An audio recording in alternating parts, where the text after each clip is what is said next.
হতাশা মাদক দিয়ে দূর হয় না। হতাশা দূর হবে, বলে দিব, তিনটা জিনিস, মাত্র তিনটা। কয়টা ভাই? এক, 5 ওয়াক্ত নামাজ। এক কি? নামাজে আপনি অজু করে সিজদা দেন, ইনশাল্লাহ আপনার মনে প্রশান্তি না আসলে আমাকে এসে বলেন যে আসলে। চোখের পানি, মনের আবেগ যা আছে আপনার ভিতরে, কষ্ট, দুঃখ, যন্ত্রণা, সব আল্লাহকে ঢেলে দিবেন ইনশাল্লাহ। নিজের আবেগ ধরে রাখবেন এখানে, আপনি আল্লাহর জন্য ঢেলে দিবেন। মানুষকে আবেগ দেখা কি লাভ? মানুষ আপনার চোখের পানির মর্ম বুঝবে? মানুষ কি মানুষের চোখের পানির মর্ম বুঝে? আপনার পিতা যদি মারা যায়, আমার কাছে এসে দোয়া চান কান্নাকাটি করে, আমি দোয়া করতে পারবো, কিন্তু আমি কিন্তু আপনার ফিলিংসটা বুঝতে পারবো না। আপনার অনুভূতি কে বুঝতে পারবেন? আল্লাহ পাক আপনার ঘাড়ের রগের চেয়েও কাছে আছেন। সুবহানাল্লাহ, সুবহানাল্লাহ, আল্লাহ পাক ঘাড়ের রগের চেয়ে কাছে আছে। গতকালকে বাংলাদেশের একজন বরেণ্য আলেমের সাথে একটা কনফারেন্সে ছিলাম। উনি বলছিলেন যে এক ব্যক্তি, এটা শোনেন, এক ব্যক্তি খুব তার শখ যে তিনি সাহাবীদের মতো নামাজ পড়া শিখবেন। কথা বুঝতে পারছেন? সাহাবীদের মতো নামাজ শিখবেন। তো একজন বরেণ্য আলেমের কাছে এসেছেন, এসে বলছেন যে আমাকে সাহাবীদের মতো নামাজ শিখিয়ে দেন। তখন সেই আলেম আরেকজন আলেমের সন্ধান দিয়েছেন, যা তুমি তার কাছে যাও, তিনি শেখাবেন। তো সেই ব্যক্তি একটু অবাক হয়েছেন, কারণ যাকে প্রশ্ন করেছিলেন তিনি অনেক বড় মুহাদ্দিস, আর যার কাছে পাঠানো হচ্ছে তিনি অত বড় মুহাদ্দিস নন, কিন্তু আবেদ, আমল করেন। তাকে গিয়ে বলছেন উনি আমাকে পাঠিয়েছেন সাহাবীওয়ালা নামাজ শিখিয়ে দেন। তখন তিনি বলছেন ঠিক আছে, সুন্দর করে অজু করে আসো, সুন্দর করে অজু করে আসো। অজু করার সময় খালি খেয়াল রাখবা যে আমি অজু করছি শুধু আল্লাহর সন্তুষ্টির জন্য। কি খেয়াল রাখবেন? অজু করছি শুধু আল্লাহকে রাজি খুশি করার জন্য অজু করছে, আর কোনো উদ্দেশ্য নাই আমার। অজু করতে যাচ্ছে, তিনি আবার বলছেন দাঁড়াও, শুধু আল্লাহকে রাজি খুশি করার জন্য অজু করো। আবার শুরু করছেন, আবার বলছেন শোনো, শুধু আল্লাহকে রাজি খুশি করার জন্য অজু করো। এভাবে বলতেই আছেন। নামাজে দাঁড়িয়েছেন, দাঁড়ানোর আগে বলছেন শোনো, শুধু আল্লাহকে রাজি খুশি করার জন্য নামাজ পড়ো। বলতেই আছেন, বলতেই আছেন। এক পর্যায়ে সে ব্যক্তি নামাজ শুরু করলো, নামাজে মনোযোগ এদিক ওদিকে যায়, আর তার মাথায় এটা আসে, এই শুধু আল্লাহকে রাজি খুশি করার জন্য আমাকে নামাজ পড়তে হবে, শুধু আল্লাহকে রাজি খুশি করার জন্য নামাজ পড়তে হবে।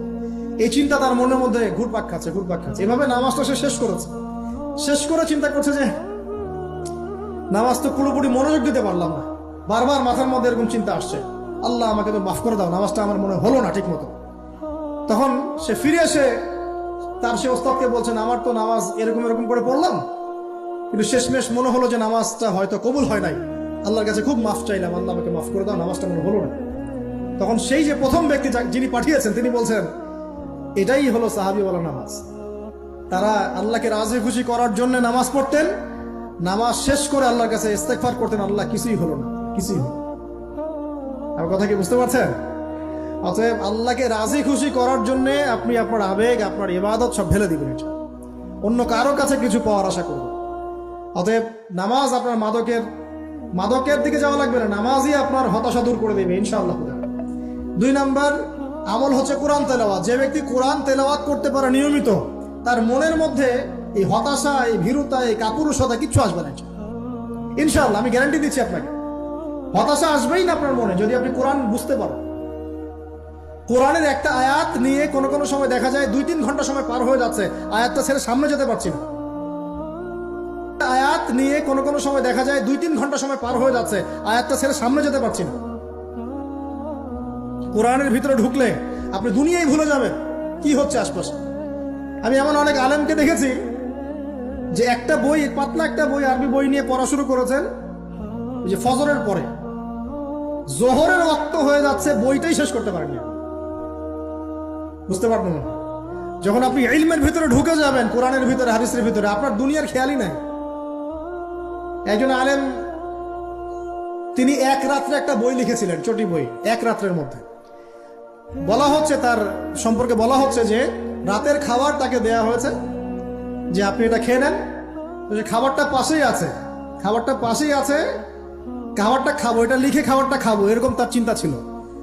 ফজর হয়ে গেছে, বই লিখাও শেষ, খাবার এই অবস্থায় পড়ে আছে, ডুবে গেছেন ভিতরে, খাওয়ার মাথায় তার খেয়াল নাই।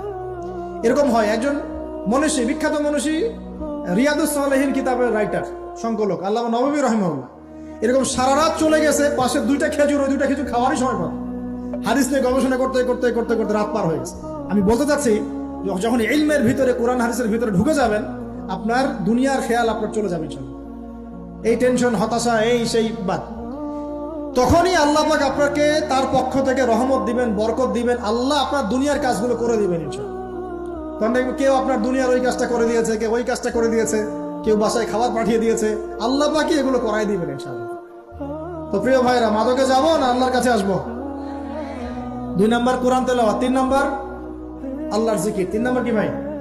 আল্লাহর জিকির। চলতে ফিরতে সব সময় মুখ চলতে থাকবে, মুখ না চললেও মনে মনে মন তাজা থাকবে, মনে মনে জিকির হতে থাকবে। মনে মনে জিকির করতে পারেন? মুখ নড়বে না, কিন্তু মনে মনে আপনার একটা জিকির হতে থাকবে। সুবহানাল্লাহ ওয়া আলহামদুলিল্লাহ লা ইলাহা ইল্লাল্লাহ আল্লাহু আকবার। পারা যাবে? পারে। মানুষের মন কখনো চুপ করে থাকে না, কিন্তু মানুষের মন অলওয়েজ কিছু না কিছু চিন্তা করতেই থাকে, করতে থাকে না, যতক্ষণ না ঘুমায় মানুষ। তো প্রিয় ভাইরা, বেশি বেশি জিকির করব, সুবহানাল্লাহ, আলহামদুলিল্লাহ, লা ইলাহা ইল্লাল্লাহ, আল্লাহু আকবার, লা হাওলা ওয়ালা কুওয়াতা ইল্লা বিল্লাহ, এগুলো চলতে থাকবে। আল্লাহ পাক তৌফিক দান করুন।